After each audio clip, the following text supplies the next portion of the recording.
I told you the sage Sharabhanga, even though the royal chariot had come from the heavens to take him, but he did not go because Sri Rama had come. So Atithi Devo Bhava. When a hospital, this is called hospitality, the Indian hospitality. When a guest comes, you don't say, I have to go, okay, why did you come now? I mean, you should have called me before coming, you should have made an appointment. No such thing. His plan to leave the mortal body and go to heaven, royally, he was willing to let that go because Sri Rama has come. There must be a reason why he is here. Let me do my hospitality to him. And so with that story ended, where Sharabhanga then finally enters the fire, connects him to Sutikshna Rishi for further guidance.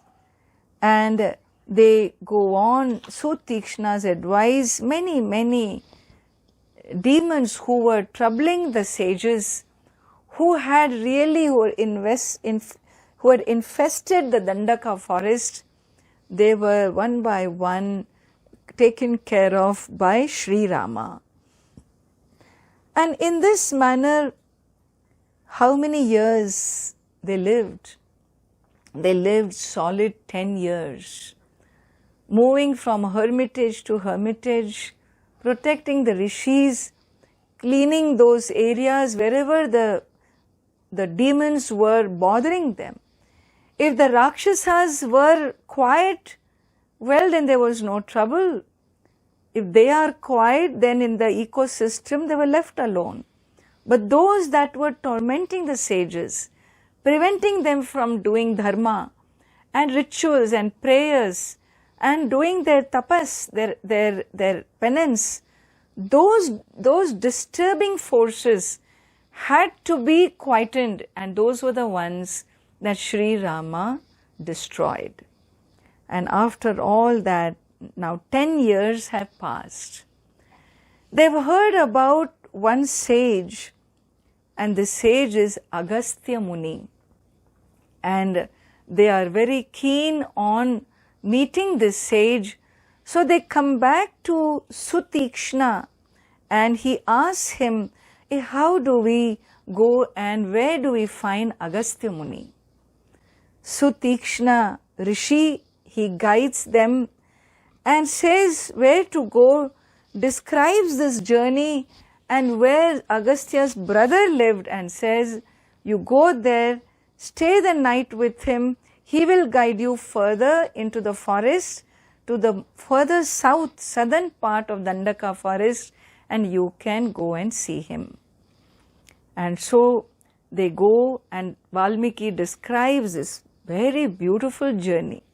You know, the forest journey is a beautiful journey of nothing but nature. We always think forest, now only think of tigers and leopards. No, there are birds, there are peacocks, there are lakes, there are flowers, there are wild fruit trees, there are berries, there is change of climate, there is change of the colors, different colors, bouquets of flowers are there, and different animals are there, the deer is there, so much carnivorous and herbivorous animals, and the birds and the amphibians. So Valmiki describes really this very stunning description in Valmiki Ramayana on their journey deep into the forest. And here, when they reach this brother, the story is told about Agastya Muni. The story goes in the Dandaka forest, as we know, these Rakshasas used to attack the sages, and they were carnivorous. I mean, they would eat them. They would eat the cannibal-like, they would eat these human beings. They found rishi meat very tasty and therefore they would gobble them up. And there were two asuras, two brothers, Their name was Vatapi and Ilvala. Very clever were these two Rakshasas. Remember, these demons had the power to change their form also. And so what they would do, when there is a Shraddha ceremony to be done, during Shraddha means oblations to the ancestors. So they would invite these Brahmanas. The Brahmanas would come, because you have to feed the Brahmanas during the ancestral worship, for the worship to be complete. And they would come, and Ilvala would invite, and Vatapi will take the form of a ram, ram, a he-goat. He will take the form of a he-goat, and Ilvala will kill him, chop him up, and he will cook him, and after cooking him, he will mix him up in the sambar and so on, So nobody can see this meat pieces. They'll think it is some pushnikai, some red pumpkin or something. They would not recognize, and these pieces will be there, or whatever. He will pulverize the brother and feed the Brahmana. And Brahmanas will end up eating meat. It's unheard of. They were ascetics and sages. And then after the food is eaten, Ilvala will tell, Vatape nishkramaswa. Vatape nishkramaswa. Oh Vatapi, come out, he will say. So hearing the voice of his brother, what would happen? That energy, that Vatapi used to come out, and coming out of the body of the Brahmana, what would happen? The body would just simply tear apart. The bodies would tear apart, and this stone body means what? Brahmanas were killed. This ram will come out bleating, like a ram. And the Brahmanas, thousands of Brahmanas died in this manner.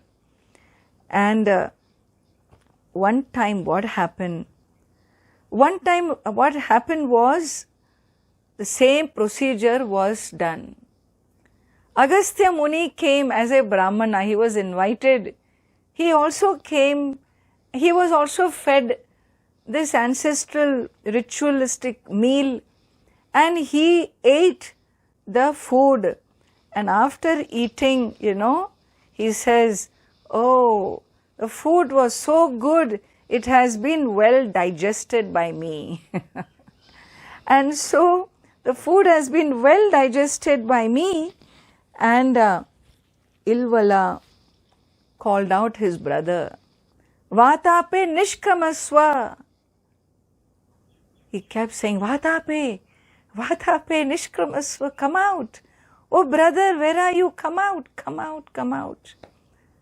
And Agastya Muni says, he has been very well digested by me, and he has gone to Yamaloka.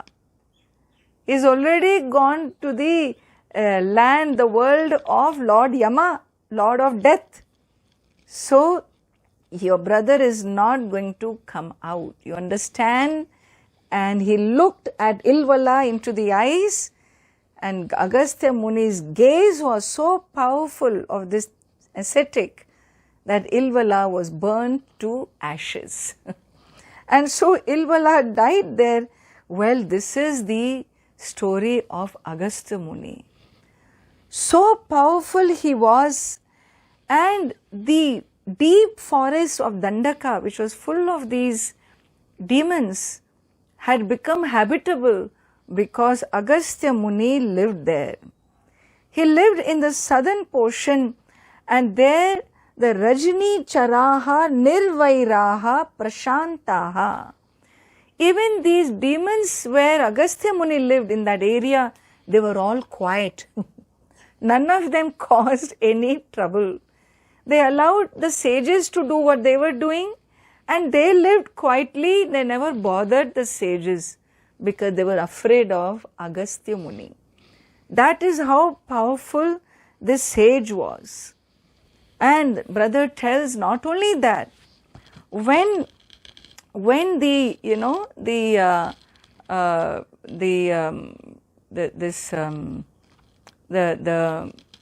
sage Agastya.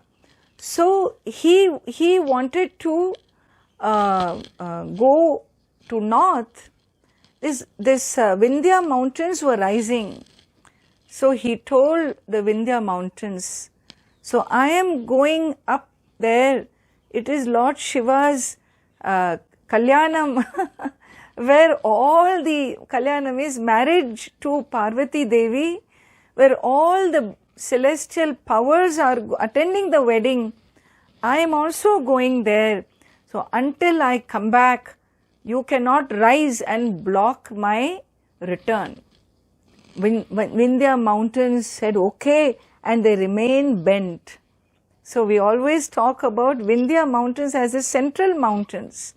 So Agastya Muni crosses these mountains and he is about to go where he is told that all these big devatas have gone for this wedding. The whole universe will become imbalanced.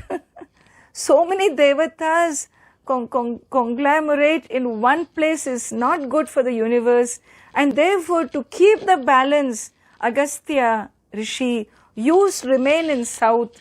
You do not come here. You, one person, can keep the balance until this event is over. Agastya Muni remained. So this was the power of Agastya Muni. All this grand introduction to Agastya Muni, all the other devatas also began to live in southern Dandaka forest. Devas, Yakshas, Gandharvas, Nagas, all these celestial worlds, and the demons and Asuras, Rakshasas, all had a balanced ecosystem. Nobody crossed their lines. Why? Because Agastya Muni area it was. And so this great sage. Well, finally Sri Rama, Lakshmana and Sita Devi, they reach Sage Agastya's place.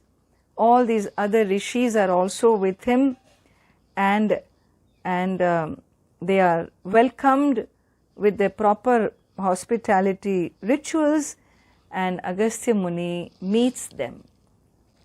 He is equally happy to see them, and he says, Manasa Kankshitam Asya Agamanam Prati Mayapi.